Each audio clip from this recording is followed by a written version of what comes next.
Senhoras e senhores conselheiros, senhor procurador, senhora secretária, boa tarde a todos. Vamos dar início à nossa sétima sessão ordinária virtual, hoje, 18 de agosto de 2020.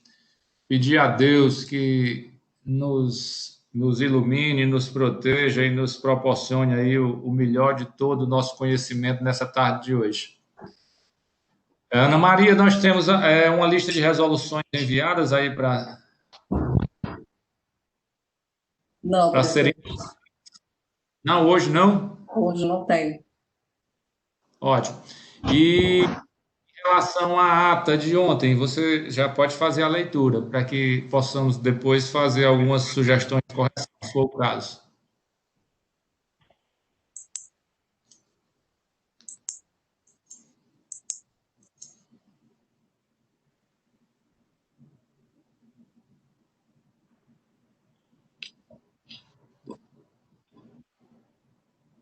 Boa tarde a todos. Boa tarde. A ata da sexta sessão ordinária virtual da terceira Câmara de Julgamento do Conselho de Recursos Tributários. Aos 17 dias do mês de agosto do ano de 2020, às 13 horas e 30 minutos, após verificado o quórum regimental estabelecido no artigo 52 do Regulamento Interno do Conselho de Recursos Tributários do Estado de Ceará e amparado pela portaria número 158 de junho de 2020, que regulamenta a realização de sessão de julgamento não presencial por meio de videoconferência, foi aberta a sexta sessão ordinária da terceira Câmara de Julgamento do Conselho de Recursos Tributários do Estado do Ceará, sob a presidência do Dr. Francisco Wellington Ávila Pereira. Presentes à sessão os conselheiros Alexandre Mendes de Souza, Felipe Augusto Araújo Muniz, Micael Pinheiro de Oliveira, Lúcio Flávio Alves, Ricardo Ferreira Valente Filho e Tereza Helena Carvalho Rebouças Porto. Também presente o representante da Procuradoria-Geral, doutor André Gustavo Carreiro Pereira, e presente ainda secretariado dos trabalhos da secretária da Câmara, a senhora Ana Maria Ribeiro de Faria Jorge.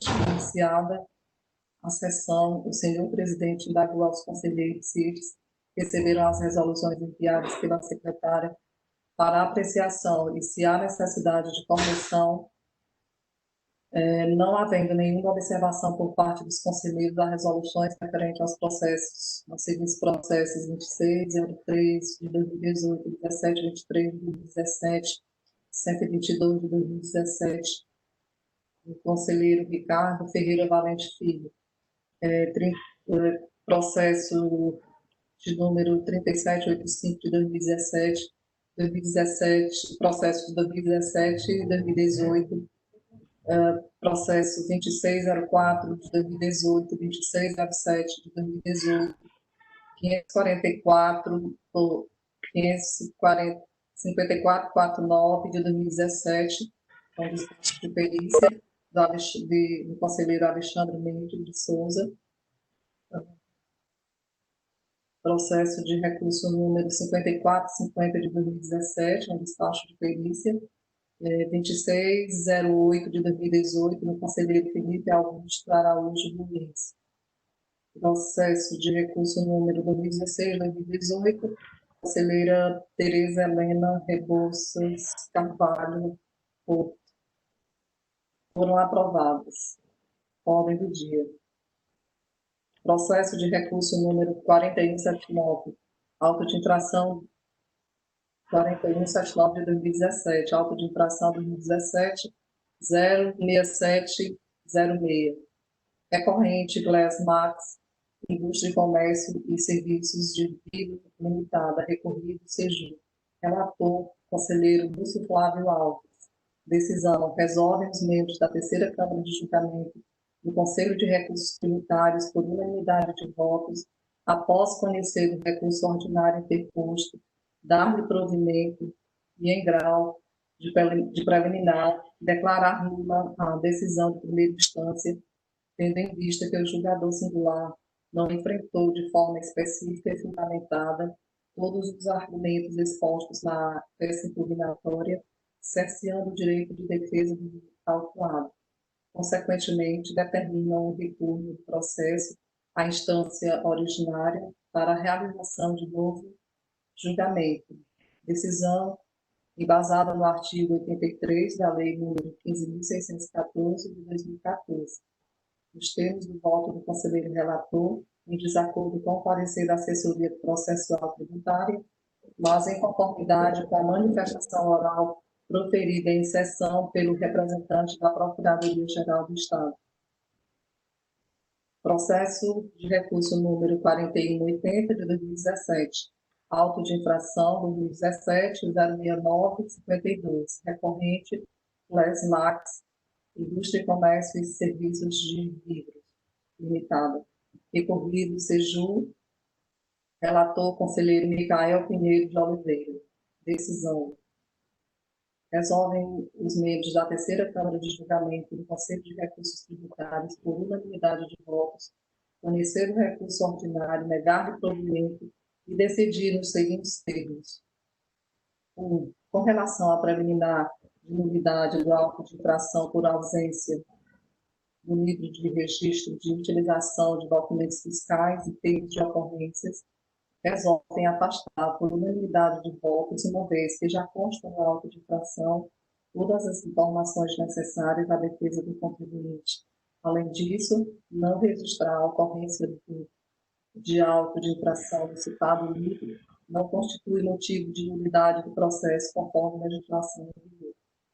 2. Quanto à questão suscitada da multa com efeito confiscatório, resolvem afastar por unanimidade de votos, entendem, senhores conselheiros, que não é competência desta Câmara de Julgamento afastar a aplicação de norma sobre o fundamento de inconstitucionalidade, conforme o disposto no artigo 48 da Lei nº 15.614, de 2014. No mérito, por unanimidade de votos, a terceira Câmara de Julgamento resolve negar provimento ao recurso interposto para confirmar a decisão condenatória em primeira instância. No entanto, com fundamento diverso adotado no julgamento singular, que aplicou a penalidade prevista no artigo 123.3n da Lei nº 12.670, de 96, com a redação da Lei número 16.258, de 2017. A Câmara acata a sugestão do procurador, Dr. André Gustavo Carreiro Pereira, pela aplicação da penalidade no artigo 123.3n da Lei nº 12.670, de acordo com a peça inicial, e conforme disposto que expõe o artigo 144 do CTN, que prevê a aplicação da norma vigente à época do fato gerador. Decisão dos termos do conselheiro relator, em desacordo com o parecer da assessoria processual tributária, mas em conformidade com a manifestação oral em sessão do representante da Procuradoria-Geral do Estado. Processo de recurso número 4181, de 2017. Auto de infração 2017 069 58, recorrente Glesmax, Indústria e Comércio de Vidros Limitada, recorrido Seju, relator conselheiro Ricardo Ferreira Valente. Resolvem os membros da quarta Câmara de Julgamento do Conselho de Recursos Tributários. Presidente, há necessidade de ler esse introdutório, que é igual ao anterior?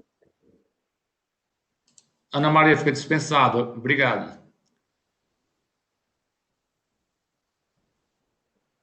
No mérito, por maioria de votos, a terceira Câmara resolve conhecer o recurso interposto, dar-lhe parcial provimento, modificar a decisão de procedência em primeira instância e julgar parcialmente a acusação fiscal, em razão do reenquadramento da penalidade do artigo o artigo 123, 3G da Lei nº 12.670, de 96, estará inserta no artigo 123, 8L da Lei nº 12.670, de 96, alterado pela Lei número 16.258, de 2017.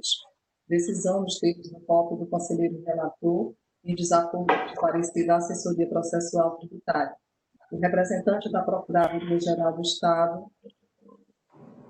entendeu pela parcial procedência, aplicando o artigo 123, 3G da Lei nº 12.670, mas com a redação dada pela Lei número 16.258 de 2017, que prevê a aplicação da penalidade mais benéfica ao contribuinte, reduzindo a multa em 10%, e combinado com o artigo 106, inciso 2, a linha C do CTN.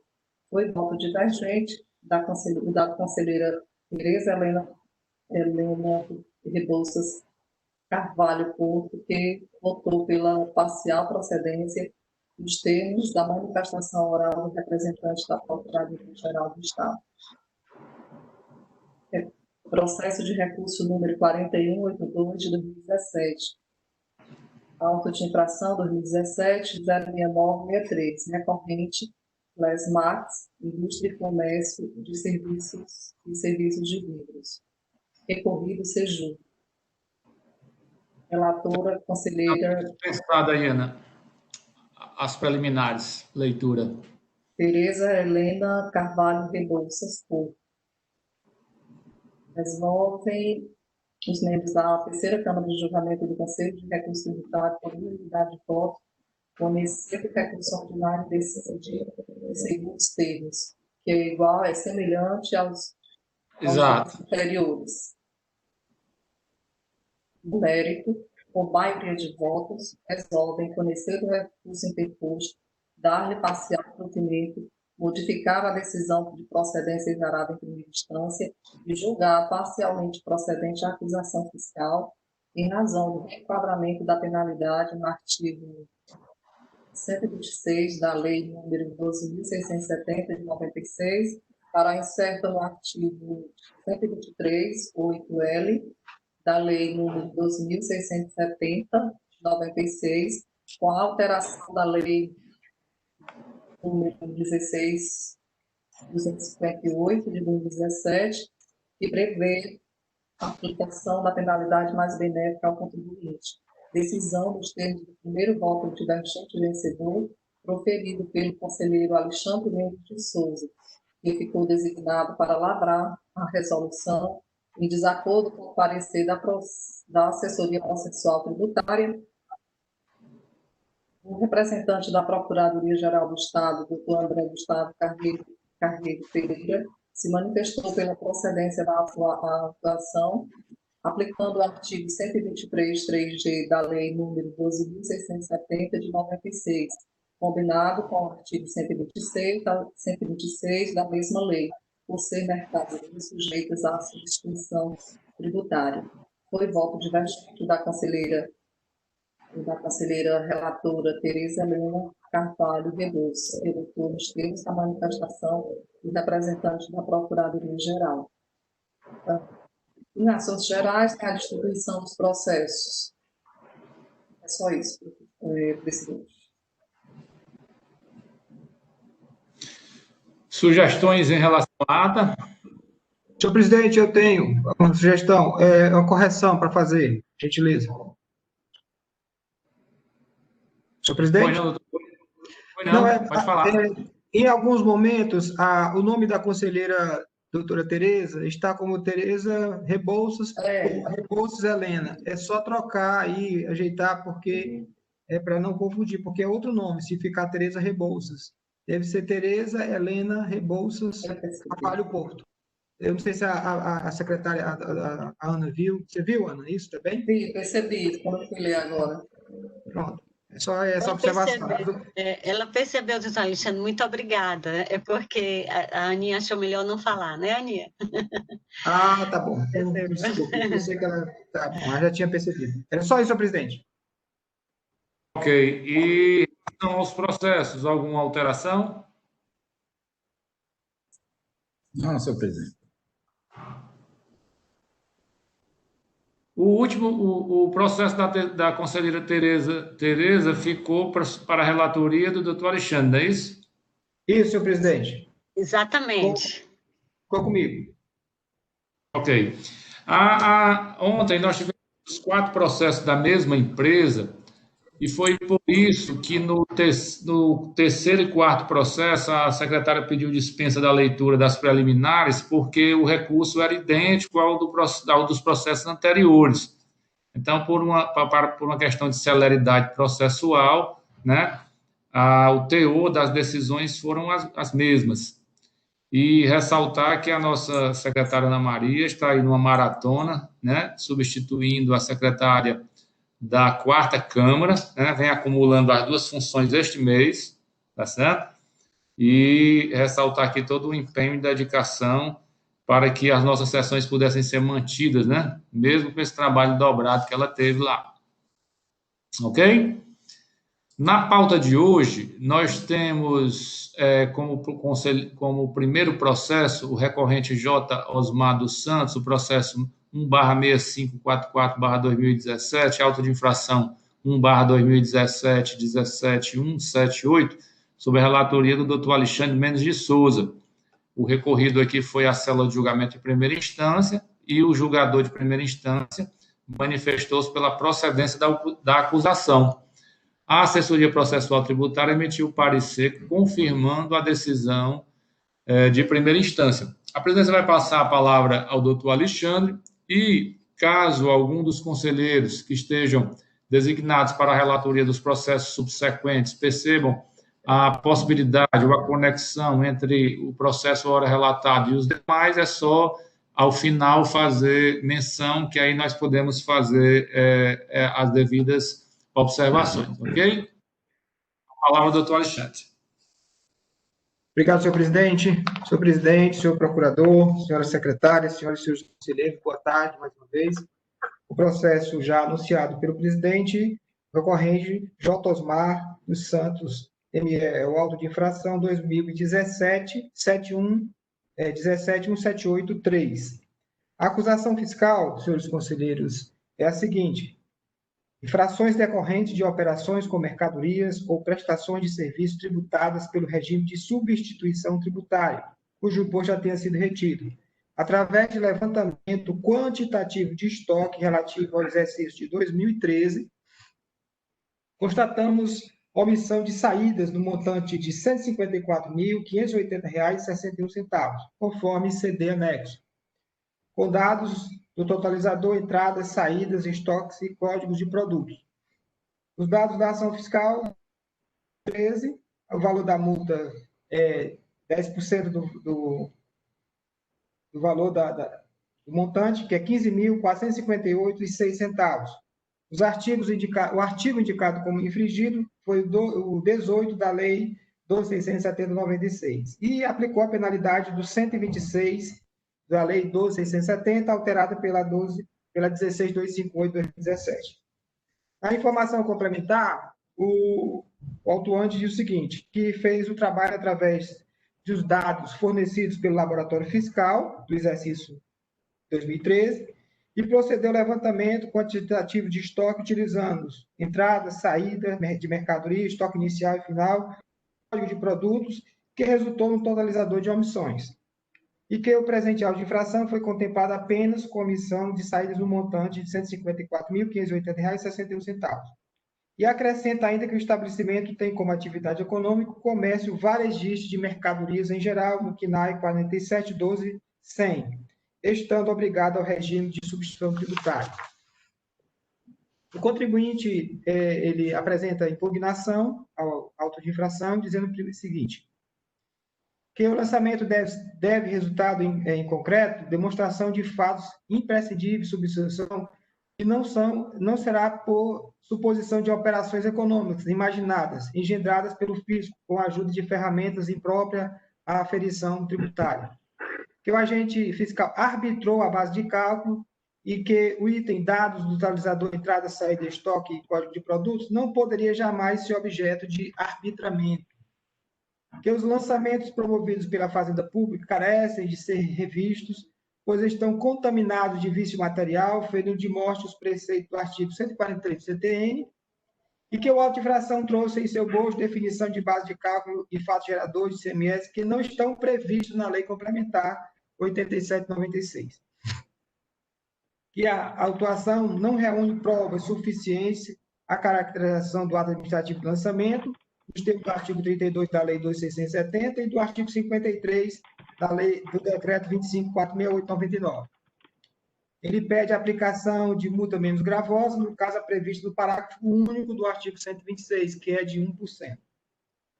Aí o processo vai para julgamento na instância singular e o julgador julgou procedente a ação fiscal, a julgadora, no caso.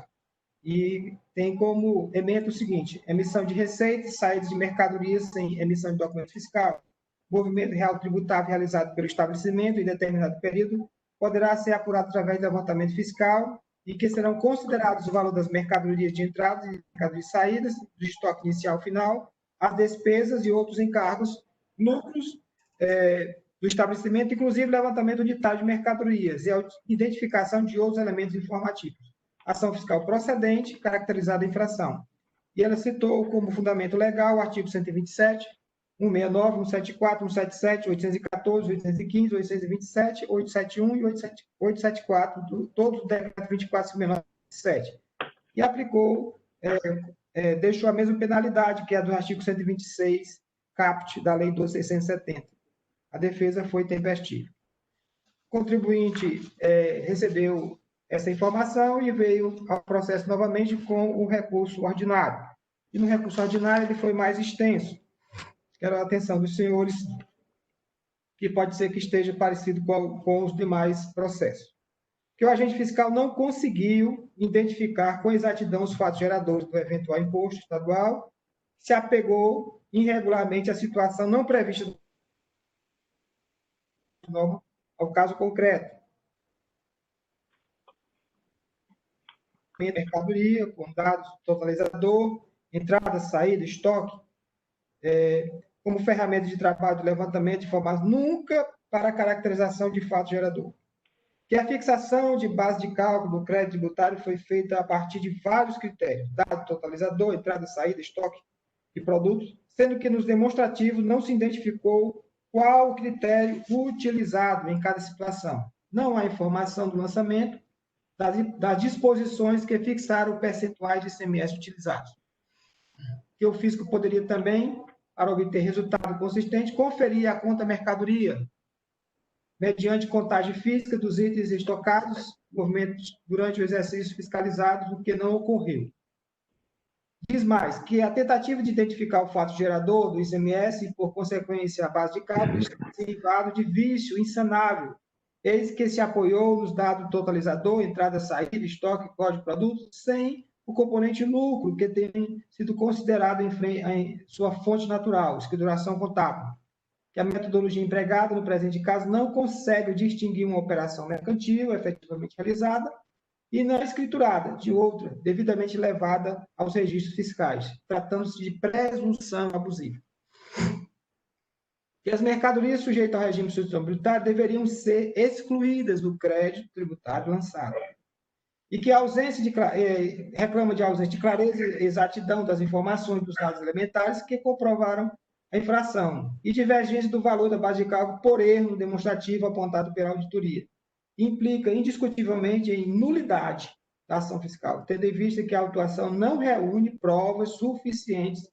Aqui ele vem falando de uma nulidade por falta de clareza e exatidão da ação fiscal. É a única nulidade que ele fala perfeitamente em nulidade. Tendo em vista a autuação não reunir provas, né? Infringindo o artigo 32 da Lei 12.732/97. E que o dispositivo encerra um comando presuntivo, quer dizer, foi uma presunção. E vale ressaltar, considerar a mitigação do parágrafo único do artigo 126, ele pede a multa de 1%, que seja aplicada a multa de 1% sobre o imposto de omissão, que seria a interpretação mais benéfica para o contribuinte. A assessoria processual tributária afasta essa nulidade e conhece do recurso, nega-lhe provimento, no sentido de confirmar a decisão de procedência da acusação fiscal. Esse é o relato, senhor presidente e senhores conselheiros. Concluído o relato do senhor conselheiro, relator, eu indago aos demais se há conexão com os processos. Presidente, o meu processo ele é bem semelhante ao do doutor Alexandre, de forma que, basicamente, pode-se aproveitar 95% do relato dele. Ok. Doutor André, o senhor procurador se opõe a fazer essa junção, doutor André? Senhor presidente. Senhor presidente, senhores conselheiros, senhora secretária, boa noite a todos. Presidente, de fato, os 4 processos da pauta são referentes à mesma empresa e dizem respeito aos 4 autos de infração que foram lançados na mesma ação fiscal. No entanto, tendo em vista que o primeiro processo trata de omissão de saídas e os 3 seguintes tratam de omissão de entradas, apesar dos recursos serem bastante semelhantes, eu entendo até para facilitar a manifestação da Procuradoria e o próprio trabalho da secretária, seria interessante a gente julgar inicialmente só o primeiro processo e os outros 3 eu acho que tem plenas condições de a gente julgar e relatar em conjunto, aproveitando que já está decidido nesse processo. Ok, então, de plano, a presidência passa a palavra ao senhor procurador para manifestar-se em relação ao processo do doutor Alexandre. Pronto, renovando os cumprimentos a todos. Como muito bem relatado pelo conselheiro Alexandre, esse auto trata de um recurso ordinário contra a decisão de procedência do auto de infração, confirmando a omissão de saídas decorrente de venda de mercadorias sem documentos fiscais pelo contribuinte no exercício de 2013, operações com mercadorias sujeitas à substituição tributária na entrada, cujo imposto já foi recolhido. A apuração do ilícito fiscal foi com base em levantamento quantitativo de estoque do contribuinte. Foi lançado apenas a multa autônoma pelo descumprimento da obrigação acessória pela falta de emissão do documento fiscal na saída. Sugerido pelo autuante e confirmado pelo julgador de primeira instância, a penalidade prevista no artigo 126 da Lei 12.170, fazendo referência às alterações trazidas pela Lei 16.258 de 2017. O valor do orçamento original foi no montante de R$ 15.458,06. Como dito, a apuração ela se deu com base em levantamento quantitativo de estoque unitário, levantando a movimentação de cada uma das mercadorias consideradas e comercializadas pelo contribuinte. Todas as informações foram extraídas da FD do contribuinte e dos sistemas corporativos disponibilizados ao fisco. Antes da lavratura do auto de infração, foi dada a oportunidade ao contribuinte para se manifestar sobre o levantamento fiscal, para que procedesse às devidas críticas, fizesse as correções sugerisse as correções que entendesse cabíveis, mas ele não se manifestou e, portanto, foi lançado a multa pelo descumprimento da legislação tributária. A obrigação tributária objeto examinada no lançamento, ela está prevista nos artigos 127, 169, 174, 176A e 177 do regulamento do ICMS. Todos esses referentes à obrigatoriedade de emissão de documentos fiscais quando da saída de mercadorias do estabelecimento contribuinte. E como foi bem exposto pelo doutor Alexandre, o contribuinte no seu recurso, ele repete as mesmas razões trazidas na impugnação. Em nenhum momento ele ataca especificamente os fundamentos da decisão recorrida, traz uma argumentação genérica e até desconexa, desordenada das questões e fatos tratados na sua defesa. Como trazido no relato, do que se consegue depreender, o contribuinte inicialmente alega uma nulidade de lançamento por uma falta de clareza e precisão pelo fato de não terem sido indicados os fatos geradores do imposto. O argumento e a preliminar, ela não há que ser acolhida, primeiramente porque sequer houve lançamento do imposto nesse auto de infração. Foi lançada apenas a multa autônoma pelo descumprimento da obrigação acessória, não havendo que se falar, portanto, em fato gerador do imposto. Prosseguindo aí nas alegações do contribuinte, ele sustenta que o método fiscal aplicado teria sido aplicado de maneira equivocada, uma vez que não teria sido examinada a escrituração contábil e fiscal do contribuinte. Tal argumentação também não procede. O levantamento fiscal ele é feito com base na escrituração fiscal do contribuinte, toda ela registrada na sua FD transmitida, né? Trata-se apenas de uma negativa geral do contribuinte sem apresentar qualquer indício de equívoco ou erro no levantamento fiscal, né, na utilização do método. Ele não traz nenhuma divergência quantitativa ou necessidade de junção de descrição de mercadorias ou de códigos. Na verdade, ele não faz uma impugnação específica dos elementos do levantamento fiscal, né? Então, sendo assim, por outro lado, trata-se de método fiscal amplamente amparado na legislação estadual, tem previsão no artigo 92 da Lei 12.670. É um levantamento que é feito, como já dito, com base nas informações fiscais prestadas pelo próprio contribuinte, tendo sido, de fato, demonstrada a omissão de saída dos produtos sujeitos à substituição tributária, né? Uma vez que a equação estoque inicial mais entradas deveria ser igual ao estoque final mais as saídas. No entanto, se atingiu um saldo positivo, demonstrando que o quantitativo das saídas e estoque final foi inferior ao quantitativo das entradas mais o estoque inicial. Então, não há qualquer mácula no método fiscal utilizado, sendo idôneo e apto a demonstrar a infração fiscal. Outro argumento que o contribuinte traz no seu recurso é que a base de cálculo do crédito tributário não foi indicado nos demonstrativos o critério que foi utilizado. E não teriam sido indicados também os percentuais de ICMS, né? Como dito, não há o que se falar em percentual de ICMS, em alíquota, não há lançamento de imposto, apenas a multa.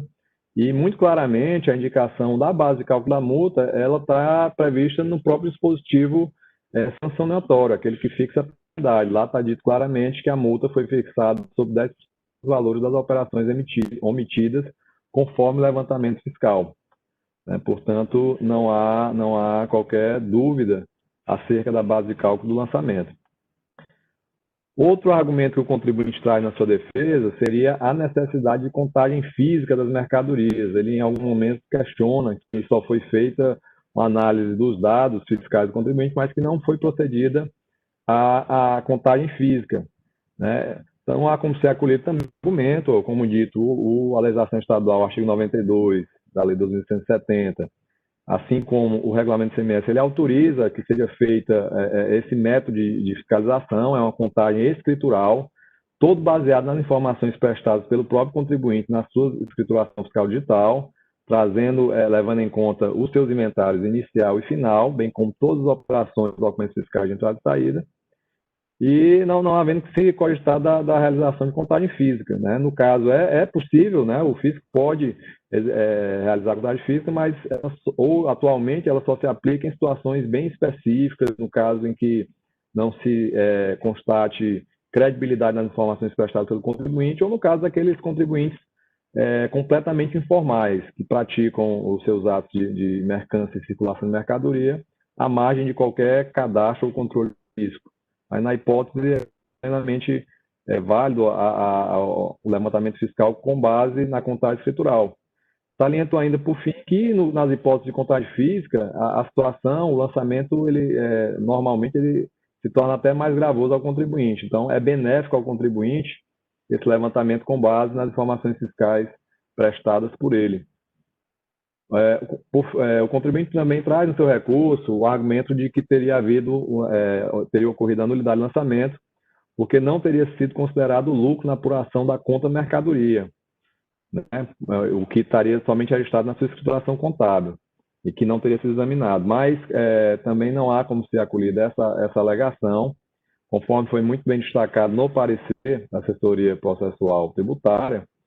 Não há que se confundir o levantamento quantitativo de estoque com o levantamento da conta mercadoria. É outro método de fiscalização, mais conhecido aqui perante o cearense como DRM, e no método utilizado não há necessidade de verificação do lucro da empresa, uma vez que se faz uma análise quantitativa das mercadorias comercializadas pelo contribuinte. Né? Apesar de haver uma similaridade entre os métodos, não há necessidade, no que toca ao SLE, o levantamento de estoque, a verificação do lucro. Basta apenas fazer o cruzamento das informações conforme a equação anteriormente já explicitada. Também ressalto que, nesse ponto, após o advento da realidade das notas fiscais eletrônicas e da escrituração fiscal digital, todas as informações hoje estão à disposição do fisco e também do contribuinte. É ele que presta informações e, com base nelas, é que é feito a análise através dos sistemas próprios corporativos do fisco e se verifica se houve ou não omissão nas entradas ou saídas do contribuinte. Por fim, o contribuinte também alega que deveriam ser excluídas as mercadorias sujeitas à legislação tributária. Esse argumento não tem nenhuma relação com esse processo que trata apenas do lançamento de multa autônoma. Na realidade, o lançamento desse auto e dos demais, eles se referem exclusivamente a mercadorias sujeitas ao regime de distribuição tributária, mas independente do regime tributário, todas as saídas que o contribuinte praticar devem ser precedidas da devida emissão do documento fiscal exigido pela legislação tributária e, portanto, configurada a infração ensejadora da multa lançada. Alega a ausência de provas, que não teria sido provada a infração, que não procede, pois o auto de infração está acompanhado de todos os demonstrativos decorrentes do levantamento fiscal, especialmente o relatório totalizador, indicando a ocorrência da omissão de saídas, né, precisamente em relação a cada uma das mercadorias, ao final, tendo-se pleno conhecimento do montante total omitido, portanto, plenamente comprovada a infração. O pedido final do contribuinte, em caráter sucessivo, seria para que a penalidade aplicada do artigo 126 fosse reenquadrada para aquela prevista no parágrafo único, correspondente a 1%. No entanto, não há como ser acolhido o argumento, né? Já houve a aplicação do 126 por se tratar de operações sujeitas à distribuição tributária, mas o próprio levantamento quantitativo de estoque demonstra que não houve escrituração dessas operações omitidas na FD, então não há que se cogitar de aplicar a referida atenuante. Ademais, ainda uma vez que se refere a fatos geradores referentes ao exercício de 2013, e, portanto, à época do fato gerador, o parágrafo único previa atenuantes também para a situação em que essas operações estivessem devidamente escrituradas na contabilidade do contribuinte, mas o contribuinte não trouxe aos autos qualquer prova de que estariam devidamente escrituradas na sua contabilidade. Portanto, não há como ser aplicada a atenuante requerida pelo contribuinte. Então, são essas considerações de Procuradoria. Ressalto nesse processo também a questão que eu venho trazendo aos senhores nas sessões anteriores, referente à necessidade de correção da indicação do fundamento legal da penalidade, uma vez que tanto o auto de infração quanto a decisão de primeira instância fazem referência à alteração da penalidade decorrente da Lei 16.158 de 2017. No entanto, a Procuradoria entende que, diante do que está posto no artigo 144 do CTN, que refere-se que o lançamento reporta-se à data da ocorrência do fato gerador da obrigação e rege pela lei então vigente, entendo que é mais adequado que seja indicado na resolução que julgar o auto de infração a penalidade prevista no artigo 126, mas na sua redação original, né, com a referência à alteração pela Lei 13.418 de 2003, excluindo-se qualquer referência à alteração promovida pela Lei 16.158.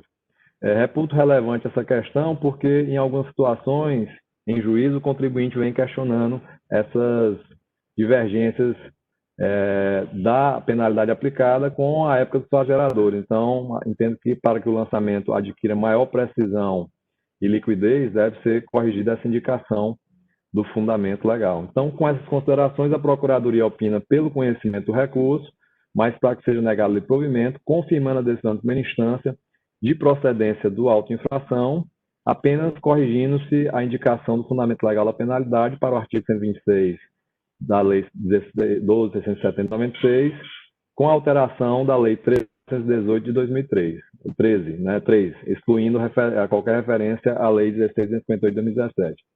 Então, essas considerações, presidente. A presidência agradece ao doutor André e faço aqui menção de que acho que é consenso de todos que, após a manifestação do senhor procurador, né, sempre a discussão sempre se alarga e sempre há uma contribuição de cunho esclarecedor em relação ao processo. Então, eu sempre digo que depois que o doutor André fala, o processo fica mais digamos assim, claro, né, de se analisar. A presidência vai passar a discussão agora para os conselheiros, né, e abre a palavra para inscrições. Senhor presidente, quero começar falando, pode ser? Pode. Eu quero ressaltar alguns tópicos dessa defesa do contribuinte no recurso, aqui também reforçando os argumentos da Procuradoria. O primeiro deles em relação à metodologia empregada, que o contribuinte alega que a metodologia não é adequada para o levantamento, refutando já desde logo. A metodologia encontra-se prevista no artigo 92 da Lei 12.670, quando diz: o movimento real tributável realizado pelo estabelecimento em determinado período poderá ser apurado através de levantamento fiscal e contábil, em que serão considerados o valor de entrada, saída de mercadoria, dado o estoque inicial e final, despesas e assim por diante. Então, aqui pode tanto ser feito o levantamento de estoque, quanto também quanto a mercadoria. Mas o caso foi feito o levantamento de estoque. Então, não há uma presunção, já refutando também um outro argumento do contribuinte, que houve uma presunção do fiscal. O contribuinte foi acusado de omitir as saídas de mercadorias não tributadas. Então, nesse caso, está previsto na nossa legislação esse tipo de levantamento, então, foi feito dessa forma.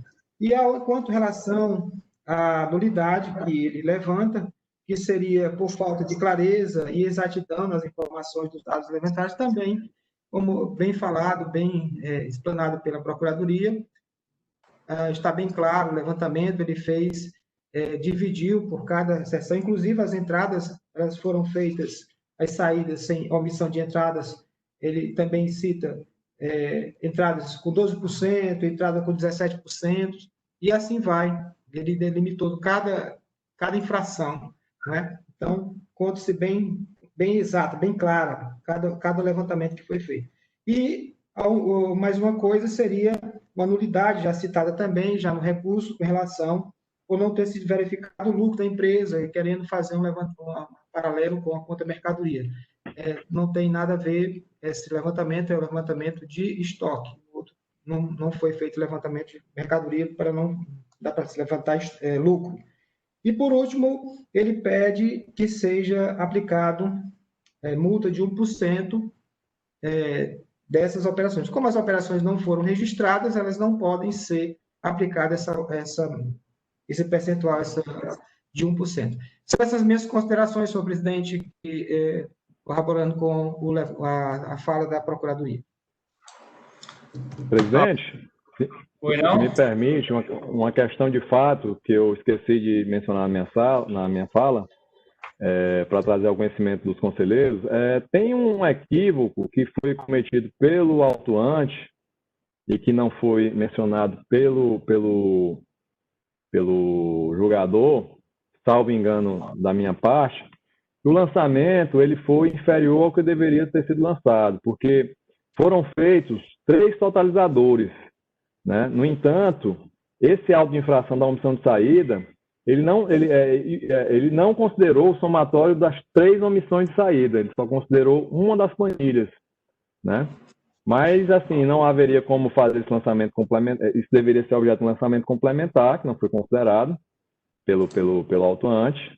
E faço só o destaque para, se for o caso, na resolução, ter alguma menção a isso para oportunamente ser verificado se ainda é possível fazer esse lançamento complementar. Mas, de fato, só foi considerado uma das planilhas totalizadoras. São 3 planilhas e a omissão de saída só considerou uma delas, para definir a base de cálculo das omissões de saída.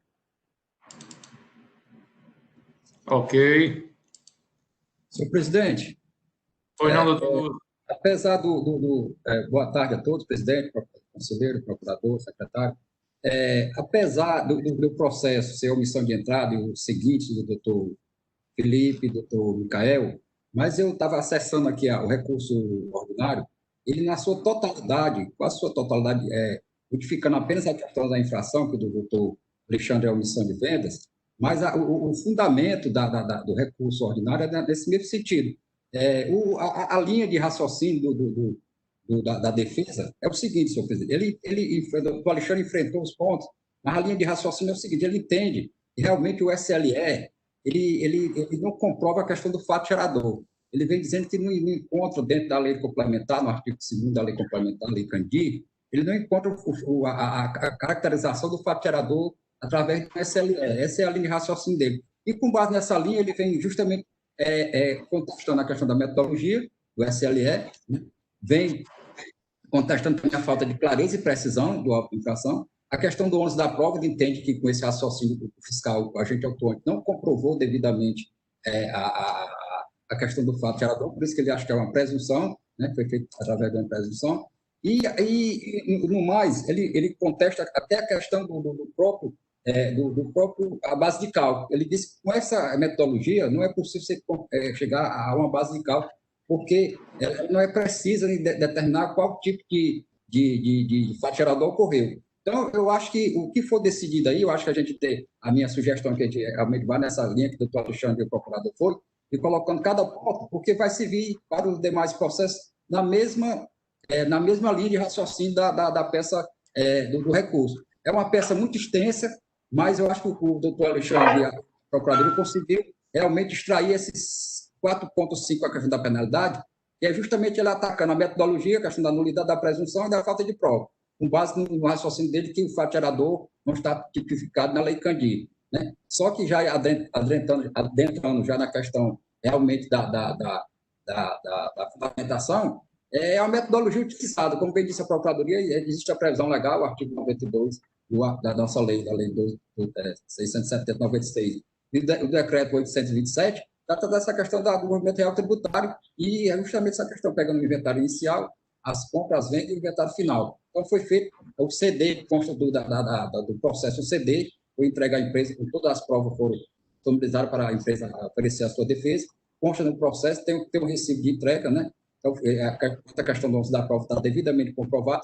E, quanto à falta de clareza, o auto é muito preciso, tanto no seu relato, como na sua fundamentação, como na informação complementar, ele detalha com precisão realmente que tipo de infração foi cometido, deu omissão de entrada dos outros, do Micael e do Felipe também, e omissão de venda do conselheiro Alexandre, que está sendo relatado nesse momento. Então, senhor presidente, eu entendo que a gente deve seguir passo a passo, né, a questão da nulidade, com foco nessa questão do fato gerador, que, no meu entender, o fato gerador é a saída da mercadoria do estabelecimento, tem que sair com nota. E a nossa legislação diz que quem recebe também, o destinatário, tem a obrigatoriedade de exigir a nota fiscal. Então, no meu caso, a omissão de entrada, não tem a nota do conselheiro Felipe, do Micael, e no caso do Alexandre, não saiu sem a nota. Essa é uma empresa que ela tem o CNAE de substituição tributária, pelo próprio CNAE de comércio varejista, no meu caso, ela recolhe pela entrada, no caso também do doutor Felipe e do doutor Micael. Só vai mudar a questão da alíquota a ser aplicada. No meu caso, é uma alíquota de 12%, que a redução dos produtos são produtos sujeitos à cesta básica. O doutor Felipe também, só que o dele é 12%, e o doutor Micael, 17% da operação de tributação normal. Então, em linhas gerais, senhor presidente, é isso aí a minha manifestação inicial. Doutor Lúcio, eu estava lendo o recurso do contribuinte também, e apesar dele ter uma linha de raciocínio assim, bem sedimentada, mas ele não faz isso através de tópicos, né? Por exemplo, ele vem questionando a legitimidade do método, mas ele não pontua, certo, quais seriam, né, as imperfeições do método, simplesmente alegando que ele não teria embasamento legal, né? Nas discussões que a gente teve em sessões de outras formações, a gente sempre tinha um jargão que dizia assim: SLE não comporta discussão de direito, só questão de fato, né? Porque o método já era consagrado, né? Mas eu acho que a gente deve abordar os pontos aí e afastar, que é para que fique bem claro que a Câmara discutiu, né? Como o senhor procurador colocou, como o Alexandre reforçou, e o doutor Lúcio agora está pontuando novamente. É interessante, senhor presidente, essa questão, porque realmente o procurador doutor André colocou, e o doutor Alexandre, o relator, ele não vai naquela questão de erro no trabalho, ele vai mesmo na metodologia em si. Né? Ele entende que a metodologia não é adequada para a questão do fato gerador, mas como já coloquei, como o procurador colocou, existe previsão legal, né? A nossa lei do contencioso diz que todos os meus legais são admitidos para a prova, né? E esse é o meu legal que já vem, né? Consolidado já durante todo o exercício da fiscalização, mas eu achei interessante essa maneira dele abordar. Realmente ele não aborda caso concreto, não faltou a nota tal com a duplicidade, ou nota tal deixou de ser levada em conta. Ele vai na metodologia, na questão legal, tanto que ele bate muita questão da certeza jurídica, a questão do princípio da legalidade. Ele vai repetindo essa tese, né, construída por ele. É isso, professor. Doutor André? Presidente, é só mais uma intervenção. Na verdade, eu queria pedir para desconsiderar o que eu disse agora anteriormente, porque isso foi uma dúvida que eu tive quando comecei a estudar os processos, mas quando eu examinei as omissões de entrada, eu verifiquei que a base de cálculo ela corresponde ao somatório das 3 omissões de saída em cada relatório totalizador. Então, realmente, o lançamento ela é a junção desses 3 totalizadores em relação à omissão de saída. Já feito o registro, doutor André. Mais algum conselheiro? Presidente, eu ia até falar sobre essa questão que o doutor André acabou de dizer.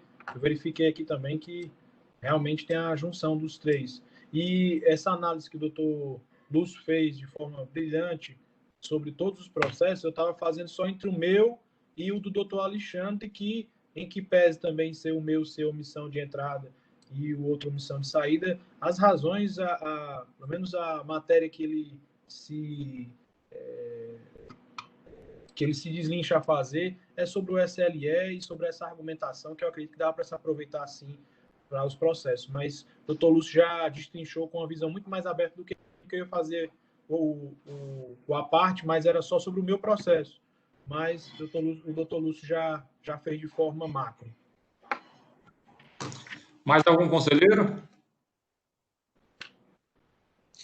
Doutor Alexandre, o senhor vai pôr em votação esse questionamento que o contribuinte faz sobre a legitimidade do método aplicado ou a nulidade de forma que ele coloca no final em relação a que a metodologia não comprovou a saída? Senhor presidente, quando ele fala na metodologia, ele quer descaracterizar o trabalho feito pelo fiscal, dizendo que foi uma presunção. Então, a metodologia empregada, ela tem previsão legal e não foi feito com base em presunção. O levantamento do SLE ele é preciso, trabalha com entrada, saída, né? Faz-se a tabela de produtos e não existe presunção nesse caso. Saiu sem nota, o sistema aponta bem direitinho. Então, a primeira coisa que eu queria pontuar era rebater que não há presunção. A metodologia empregada, ela tem embasamento legal e foi feito de uma forma correta. Primeira coisa, é isso aí, certo? Algum conselheiro é contrário ao relator? Não, senhor presidente. Não, senhor presidente. A presidência vai pedir excepcionalmente que conste na ata essa manifestação do doutor Alexandre para que fique refutado o argumento da parte, ok? Quanto à metodologia, certo, presidente? Isso. Quanto à previsão legal, no artigo 92 da Lei 12.670 de 96. Certo? Pronto. Certo. Com relação a nulidade tem 2 nulidades, senhor presidente, que eu quero ressaltar. A nulidade com relação à ausência de clareza e exatidão das informações dos dados elementares. Também o refuto, o auto está bem claro, não existe, é bem claro e preciso no levantamento e as informações, o ilícito praticado, certo? Refuto também. Algum conselheiro contrário ao relator?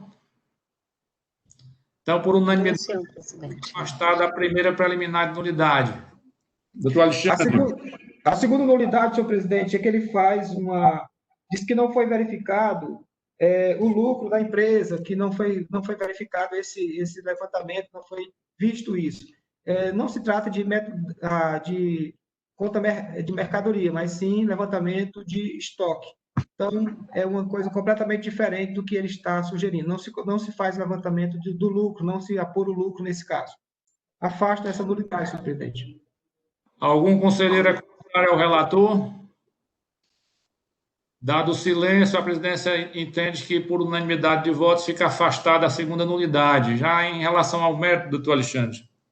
Senhor presidente, com relação à penalidade, então, ele pede que seja alterada a penalidade. Não é possível a penalidade ser reenquadrada para 1%, porque omissão, não existe o registro.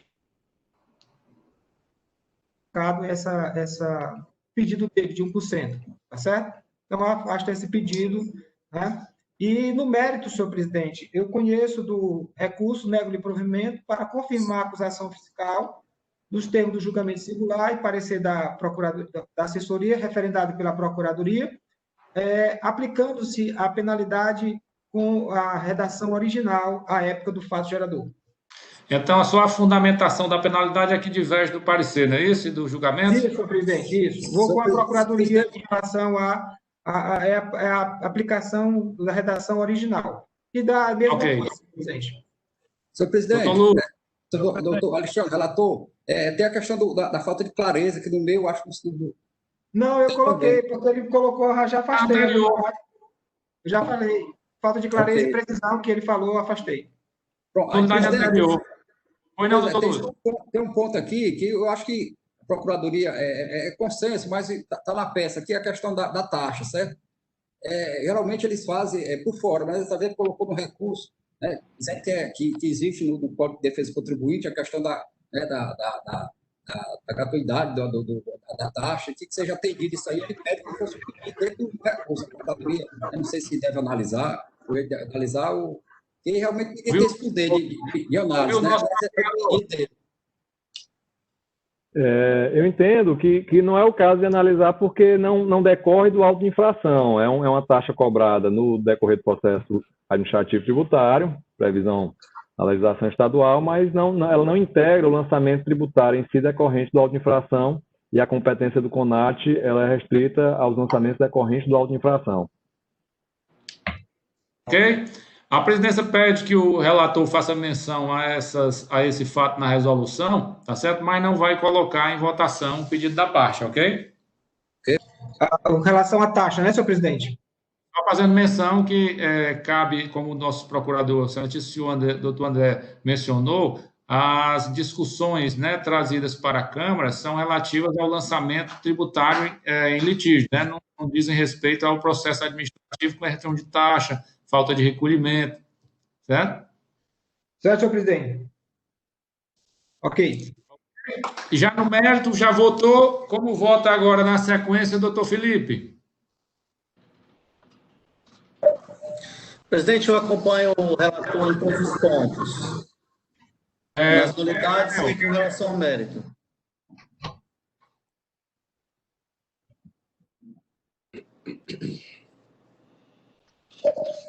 Deu para ouvir?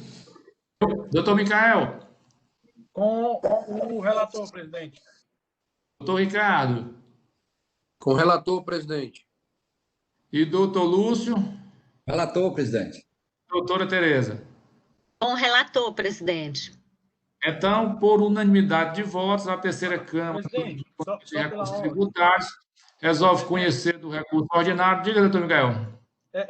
Só que um ponto que eu estava verificando aqui no meu processo é porque eu entendo um pouco diferente da Procuradoria sobre a questão da taxa. Por isso que eu não me manifestei quando o doutor Alexandre estava falando, porque acredito que eu ia poder me manifestar no meu processo. Mas já que nós estamos voltando, né, e vai entrar nesse mesmo quesito, eu entendo divergente da Procuradoria e do conselheiro relator. Eu acredito que a taxa está atrelada ao auto de infração, mas ela se enquadra tal qual como naquele caso de legitimidade passiva, onde o contencioso pode se manifestar, mas não pode fazer análise de mérito constitucional ou acerca da cobrança. Mas eu acredito que o contencioso pode sim se manifestar acerca dessa matéria. Entretanto, com um entendimento negativo para o contribuinte, e não simplesmente não observar aquela matéria. Eu ia fazer esse comentário no meu processo, mas agora que eu me lembrei que eu preciso me manifestar sobre esse mesmo tema no processo do doutor Alexandre. Desculpe, presidente. Nada, doutor Micael, a manifestação é livre, né? E Vossa Excelência sempre tem se colocado com muita propriedade. A presidência vai fazer constar a vossa manifestação na ata, tá certo? Porém, não vai colocar essa matéria em votação, tudo bem? Tá bom, presidente, perfeito. A votação.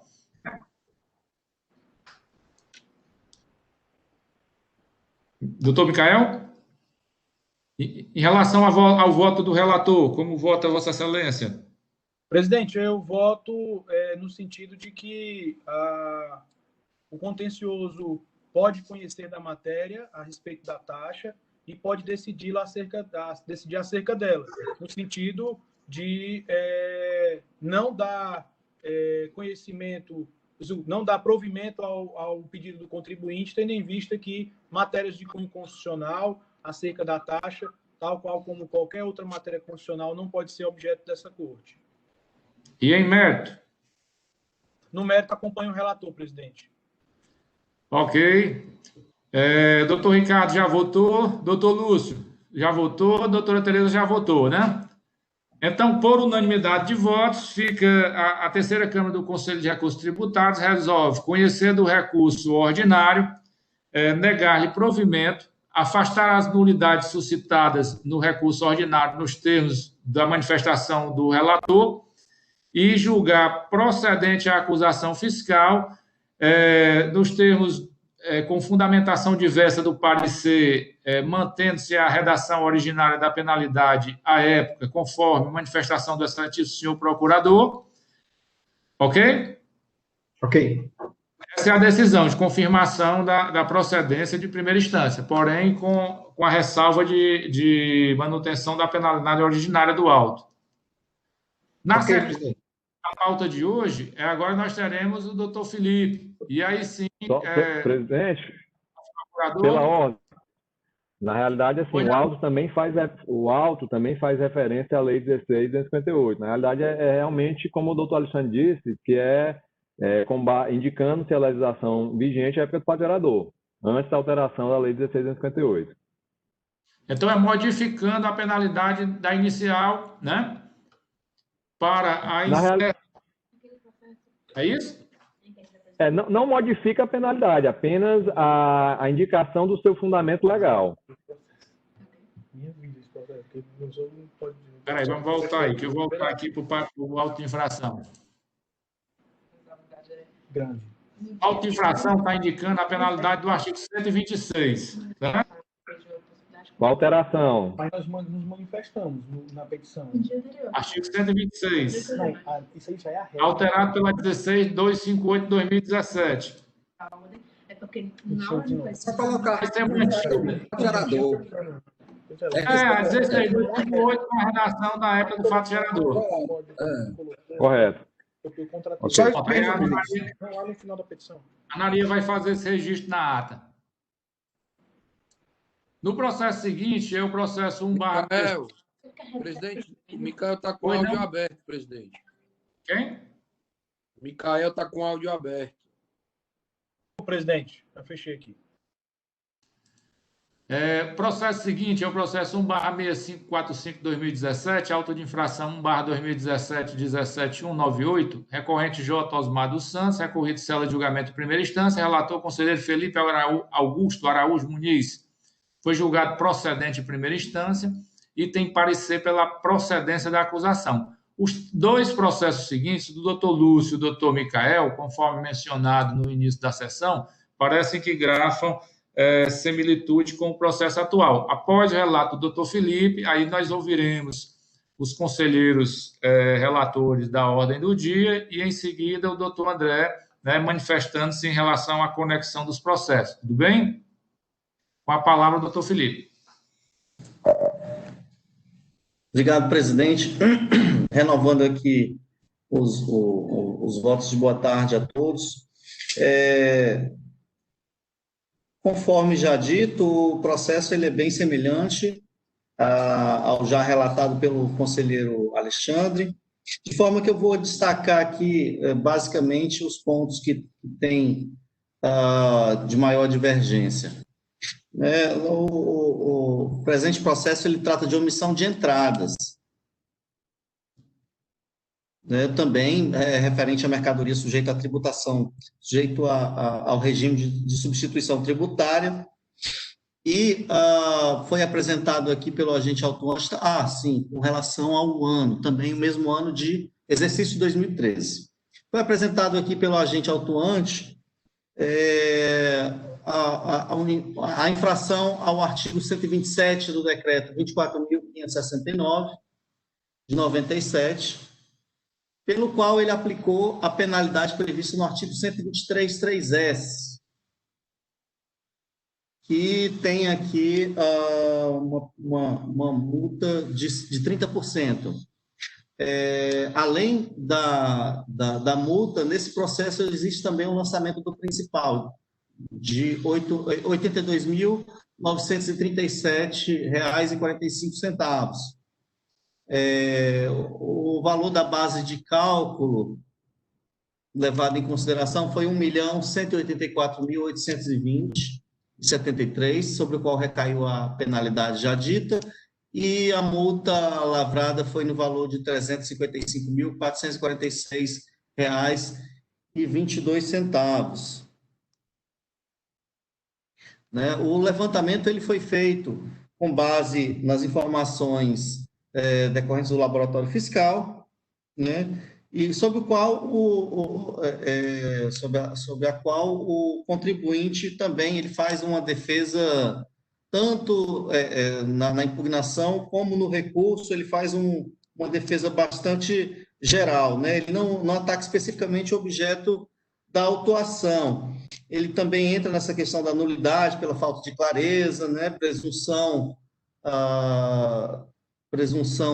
da base de cálculo. Ele ataca a metodologia, né? Por falta de previsão, não encontra tipificação, né? Não encontra previsão na Lei Candir, segundo o contribuinte. E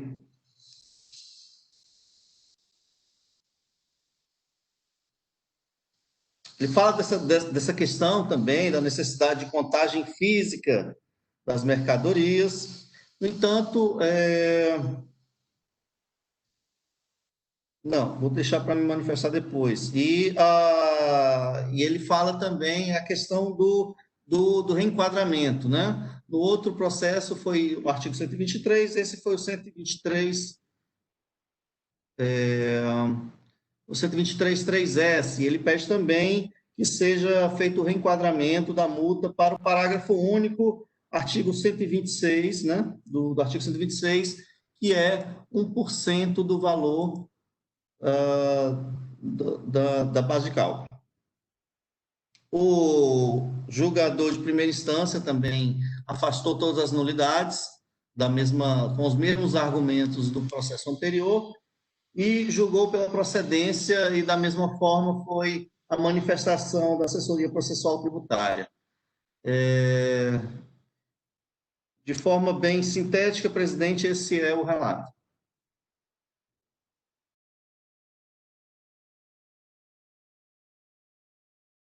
Também, Alexandre. A presidência agradece ao doutor Felipe. A presidência agradece ao doutor Felipe pelo relato simplificado, já facilitado pelo doutor Alexandre, né? E analisando, eu estava aqui com a câmera fechada, porque eu estava analisando os outros dois processos. Me parece que são omissões de entrada diferenciadas só pela alíquota, né? De entrada de produtos sujeito a 7%, a 12% e a 17%. É isso? Então, na ordem, vai passar a palavra agora para o doutor Lúcio. Presidente, como já dito, trata de omissão de entradas, exercício 2013, né? Verificado através do SLE, mercadoria sujeita à distribuição tributária.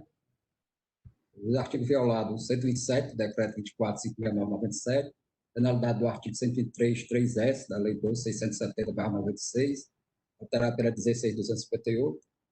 A informação complementar, o agente atuante disse atividade econômica e comercial registro de mercadoria geral, CNAE 47.12.100, sujeita a ST pela entrada.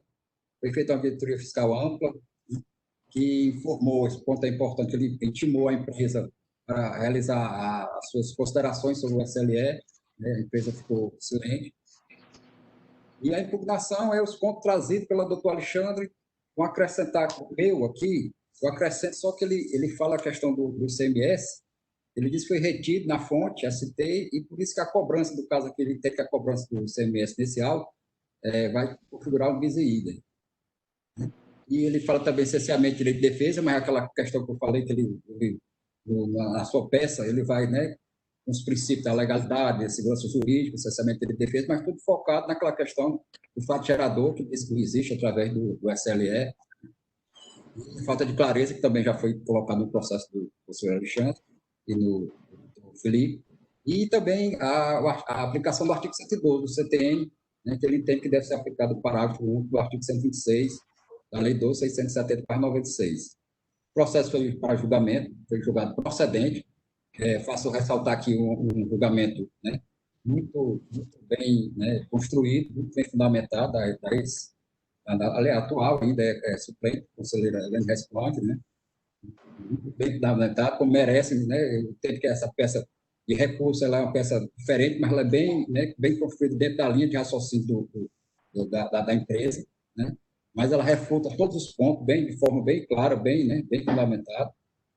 Ingressa com recurso ordinário, com os mesmos pontos da impugnação, né, e com diferencial aquela questão da taxa, que é o único ponto que ele traz, né, com base no Código de Defesa do Contribuinte, na Lei Complementar 130 de 2014, aqui do Estado do Ceará, ele vem falando nessa questão da taxa, né, ele diz que, no caso, é como se fosse um cerceamento de direito de defesa, dele se defender, e por isso que ele pede que ele se declare procedente a cobrança da taxa. E, no mais, ele ratifica toda a impugnação. O processo foi distribuído para a assessoria, o processo tributário, e confirmou a procedência, né? O que eu faço de destaque aqui é o parecer da lavra do ex-conselheiro e suplente conselheiro Dr. Sidney, que é o entendedor da matéria, que faz a diferença entre conta mercadoria e SLE, né? Fazendo os pontos, o qual a empresa pede que o trabalho deveria ser feito através da contabilidade da empresa, mas ele disse que nessa situação, né, o trabalho foi feito dentro do marco legal, né, do artigo já citado aqui pela Procuradoria 92, ou 827 do decreto, né, que dá suporte para fazer esse tipo de trabalho, né, e a nossa lei do contencioso também, né, diz que é o meu legal. Então, senhor presidente, ele confirma a procedência. Em linhas gerais, é isso. Ok, a presidência agradece ao doutor Lúcio. Passa a palavra ao doutor Micael. Presidente, como o processo dos meus colegas, o meu se refere a mercadorias sujeitas à alíquota de 17%, né, no qual foi observada uma omissão de R$ 285.972,95, né, durante o exercício 2013, que foi feita através também do levantamento quantitativo de estoques. Sobre o auto de infração, vai para julgamento de primeira instância.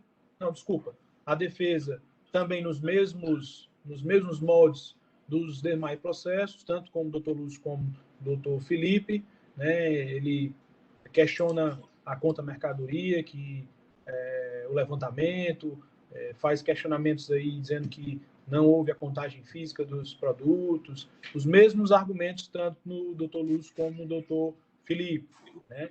A única diferença é que aqui no que tange ao dispositivo da multa, ele roga para que seja aplicado, né, em mitigação ao que for exposto, a do 126, parágrafo único, com um percentual de 1% sobre o valor da omissão, né, tendo em vista que se trata aí de ICMS de 17%.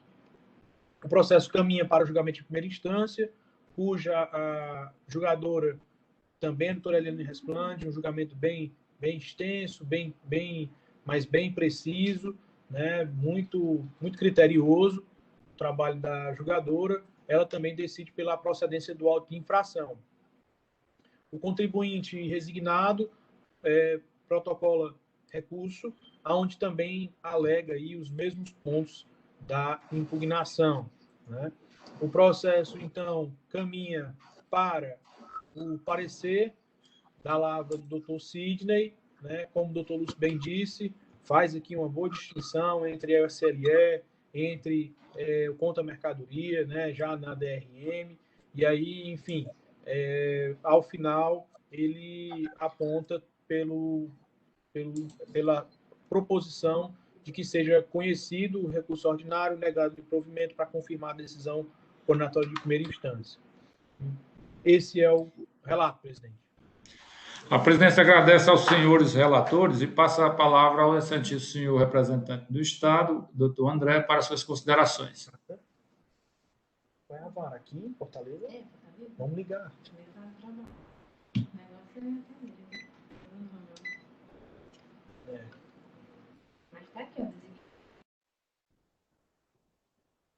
Agora sim, senhor presidente, renovando os cumprimentos, né, como foi muito bem relatado pelo conselheiro Felipe, Lúcio e Micael, os 3 autos em análise são da mesma empresa do processo anterior, tratam todos eles de omissão de entradas, todos referentes ao exercício de 2013, referentes à mercadoria sujeita à substituição tributária.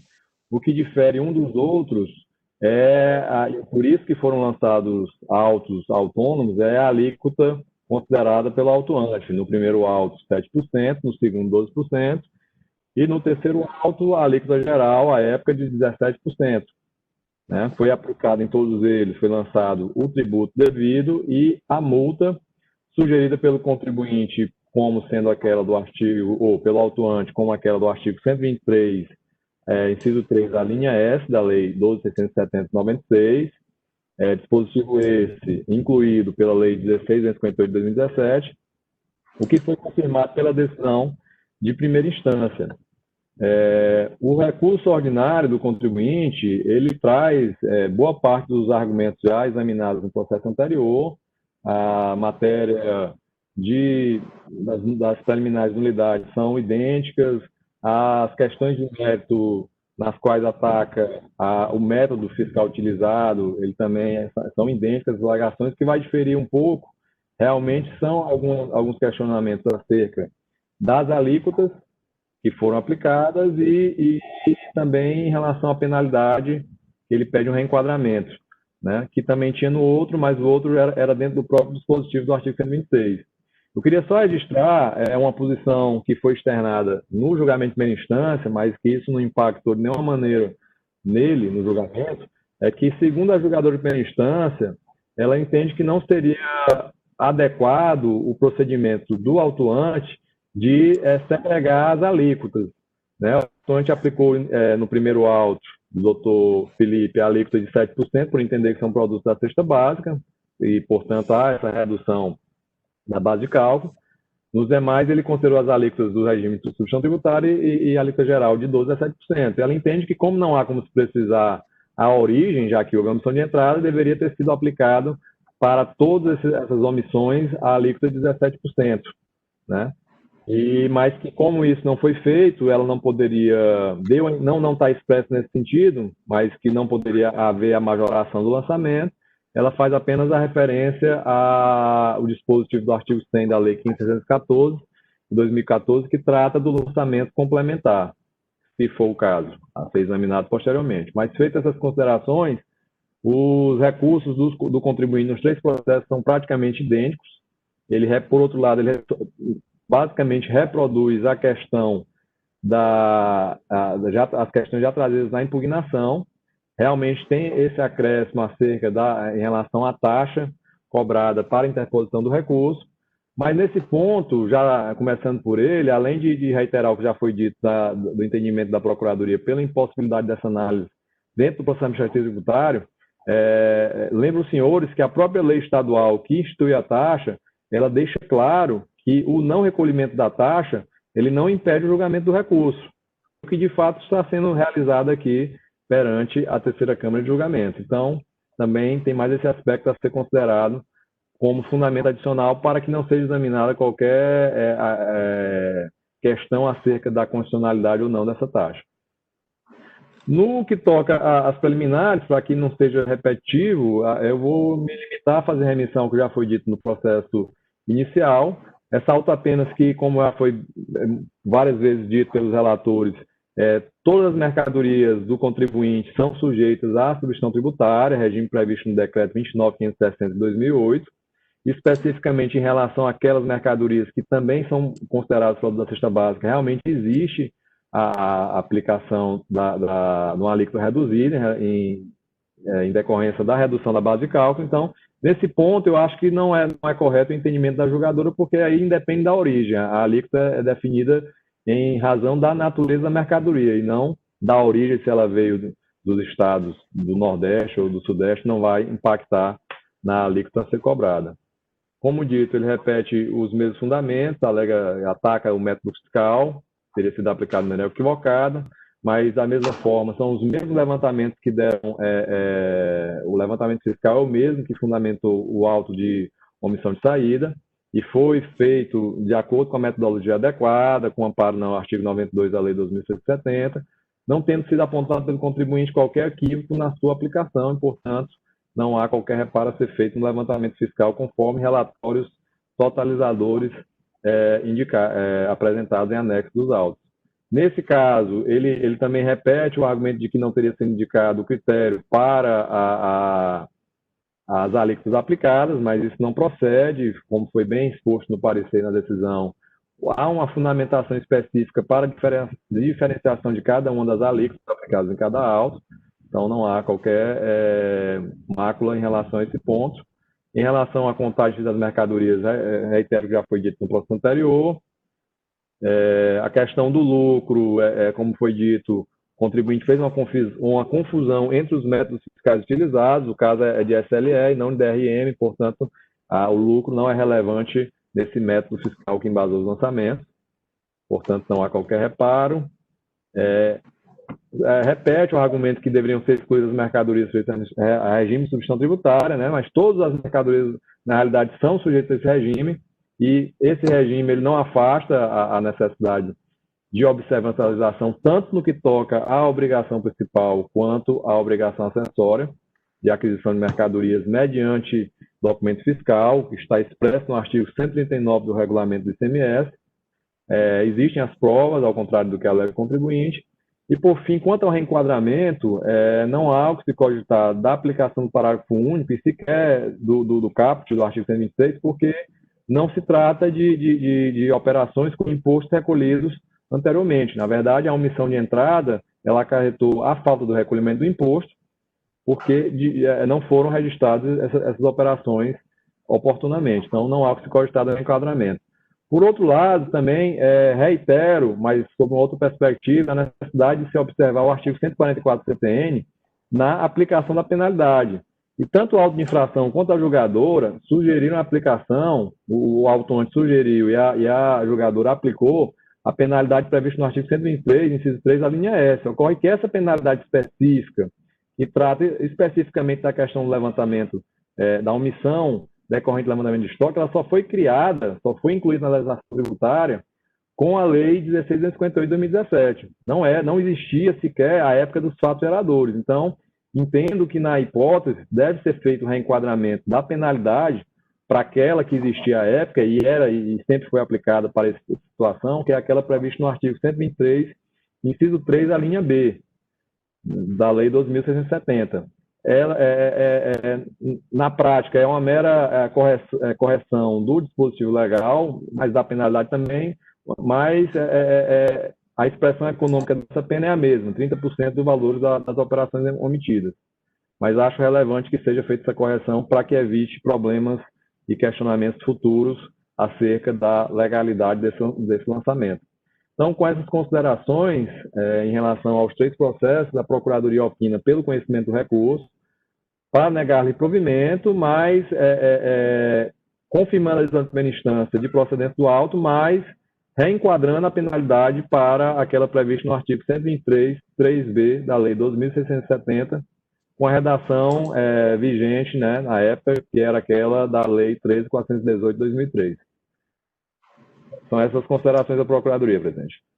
Ok, a presidência agradece ao doutor André e coloca os 3 processos em discussão. Presidente, eu acho que o doutor André colocou aí para nos tornar repetitiva que vai acompanhar toda a novidade do processo técnico e só destacar no que tem diferença realmente ser colocado a pauta. Do BISEI, que eu não vi o processo ali traz aqui, né, falando até em excesso de exação por parte do agente fiscal, Mas só que lembrando que esse imposto aqui está sendo cobrado porque era para ser cobrado na entrada, né? Era ST entrada, cobrado na entrada, e não foi emitida a nota, então está se cobrando imposto devido a essa situação. Então, afasta essa questão do resíduo, o imposto é devido. E acompanhar também a questão do doutor André, eu acho que é importante a gente colocar, né, de acordo com o CTN 144, a penalidade da época do fato gerador. Essa determinação deve ser cumprida para evitar qualquer questionamento. No mais, senhor presidente, é manter o que foi decidido, então a gente vai se tornar, né, repetitivo do processo anterior. Né, com destaque a questão lá do Código de Defesa do Consumidor, a questão da taxa, vou acompanhar, com todo respeito ao doutor Micael, acompanhar o funcionamento da Procuradoria. É isso, senhor presidente.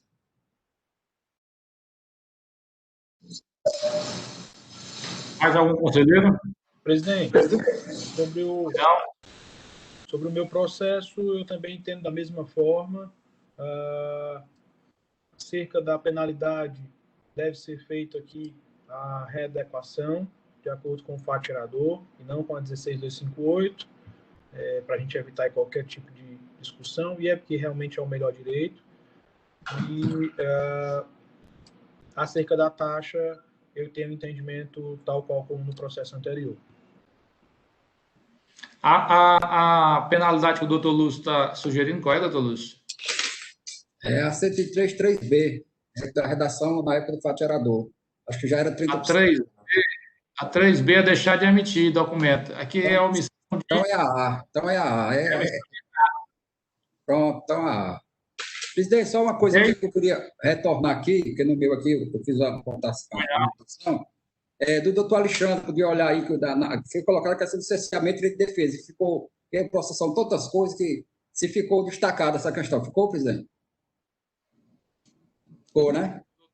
Ficou. Então, pronto. Então, que o meu também tinha esse ponto que eu tinha destacado aqui, então, mantém a mesma situação. O cerceamento de direito de defesa é em relação a quê? Aqui o doutor Alexandre tocou muito a questão da presunção da metodologia, mas ele fala aqui que ele diz que essa sistemática cerceia o direito de defesa do contribuinte, porque toda aquela situação do fato gerador, aquela questão que eu coloquei no começo. Então, mas no meu caso, ele não fala cerceamento de direito de defesa, ele só fala... Pois o meu tem, então é bom destacar, presidente. Por isso que é bom o meu destacar, porque ele tem uma parte lá que ele insiste muito nessa questão. Presidente, no meu ele não toca, senhor presidente, ele só fala em presunção, que a metodologia só é isso mesmo. Doutor Felipe. Cerceamento do direito de defesa pela falta de clareza, acaba sendo o mesmo argumento do processo lá do Alexandre, só que lá ele não tomou esse termo específico, mas é basicamente o mesmo argumento. Doutor Micael também? No mesmo sentido, idêntico. Presidente, se me permite, rapidamente, realmente só fazer uma correção na minha manifestação, como bem atentou o senhor, o doutor Lúcio, na realidade, como se trata de omissão de entrada, a penalidade específica aplicável à época realmente era do 3A, 123.3A. Então, seria para essa penalidade que a Procuradoria opina pelo reenquadramento. Qual é a sugestão em relação às preliminares? A gente toma a mesma votação ou vota novamente todos os três processos fazendo menção a cada uma? O que os conselheiros sugerem? A minha sugestão é que a gente pegue o debate do conselheiro Alexandre, acrescentando essa minha, porque a gente coloca aqui até o artigo 30 do decreto 25.468/99, que fala da questão da ampla defesa do contraditório. Então, eu acrescentaria só essa questão aí, eu colocaria todos os pontos discutidos no conselheiro Alexandre, para não ficar repetindo, né? Uma coisa que já foi discutida. Ok. Presidente, obrigado. Na minha opinião, acho que é plenamente possível votar os três processos em conjunto. Os pontos são basicamente os mesmos. Eu vou pedir à secretária que acrescente nesses três processos, como o doutor Lúcio mencionou, a nulidade por cerceamento ao direito de defesa do contribuinte, considerando essas colocações feitas em relação à metodologia aplicada, ok? Algum conselheiro vota contrário ao afastamento dessa nulidade? Então, por unanimidade de votos, fica afastada nos 3 processos a nulidade por cesseamento ao direito de defesa, em virtude dessa alegação do contribuinte de que a metodologia não demonstra, não traz todos os pontos necessários para demonstrar a omissão de entradas, né, escrita na peça inicial. Em relação aos demais pontos, a presidência vai pedir à nossa secretária que tome a redação no mesmo teor do processo do doutor Alexandre, daqueles pontos que foram votados no processo inicial. Algum conselheiro é contrário? Então, por unanimidade de votos, ficam mantidas todas as decisões preliminares nos termos do processo relatados sob a relatoria do conselheiro Alexandre. E agora, em relação ao mérito, doutor Felipe, o senhor vota, depois eu tomo o voto dos demais na sequência.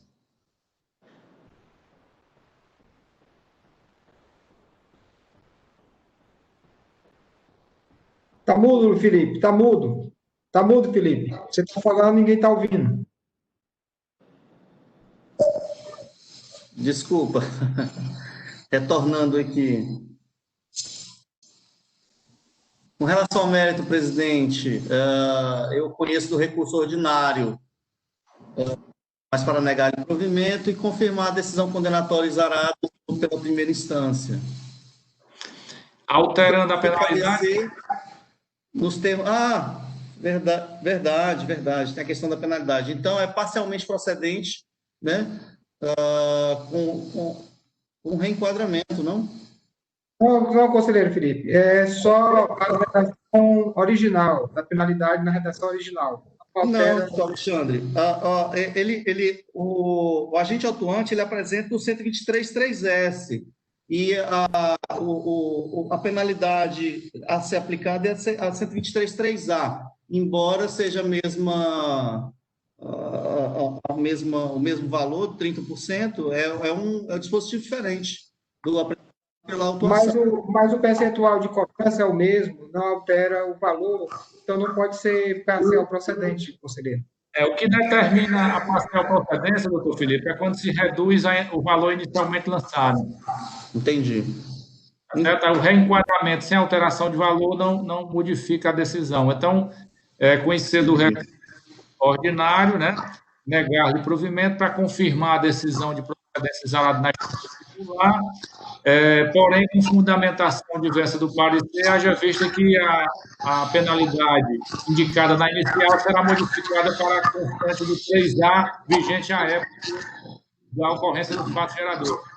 Perfeito, presidente. Ok? Aí, como vota o doutor... Senhor presidente, só uma coisa. Eu acho que o doutor Ricardo Valente está com a sua coisa ligada e está dando interferência quando o presidente fala. Eu queria só que ele verificasse. Quem estiver com o microfone aberto, por favor. Ricardo.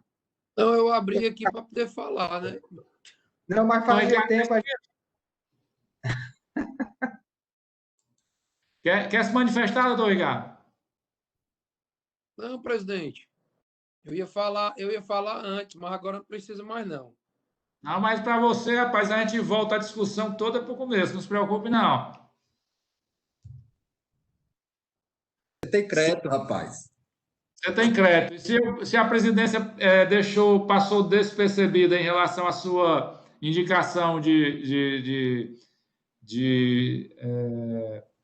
pedindo aí a palavra, me perdoe. Não, presidente, tranquilo. Eu fui contemplado pelas falas dos nobres conselheiros. Eu tô gostando muito da sessão de hoje, porque tudo aquilo que eu queria falar, os colegas aí já estão se manifestando, presidente. Essa Câmara, cada conselheiro melhor do que o outro, presidente. Verdade.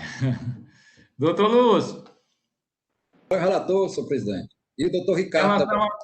Em relação ao seu também? Também, presidente. Doutor Micael.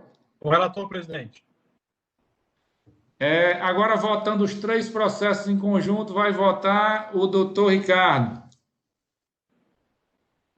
Com os relatores, presidente. Votando agora a doutora Tereza. Com os relatores, presidente. Agora o doutor Alexandre. Os relatores, senhor presidente. Então, decisão válida para os 3 processos. A terceira Câmara de Julgamento, por unanimidade de votos, conhece do recurso ordinário interposto para negar-lhe provimento, mantendo a decisão de procedência exarada na instância singular, afastando todas as preliminares suscitadas nos termos das manifestações dos relatores feitas em sessão, porém, modificando-se a penalidade incerta na inicial para a vigente à época dos fatos geradores, aquela incerta no artigo 123, 3A da Lei 12.670/96, ok? Nos termos da manifestação do excelentíssimo senhor procurador em sessão, doutor André. Com essa votação, nós damos por concluída a pauta de hoje, ok? Amanhã nós teremos 5 processos na sessão de amanhã, todos do recorrente Posto Dunas Limitada e recorrido célula de julgamento de primeira instância. Serão relatores o doutor Ricardo Ferreira Valente Filho, primeiro processo. Segundo processo, a doutora Tereza Helena Carvalho Rebouças Porto. Terceiro processo, doutor Alexandre Mendes de Souza. Quarto processo, doutor Felipe Augusto Araújo Muniz. E quinto processo, doutor Lúcio Flávio Alves. A presidência chama a atenção para que os relatores fiquem logo avisados das obrigações para a pauta de amanhã. E abre agora espaço para assuntos gerais e considerações dos senhores conselheiros e do senhor procurador.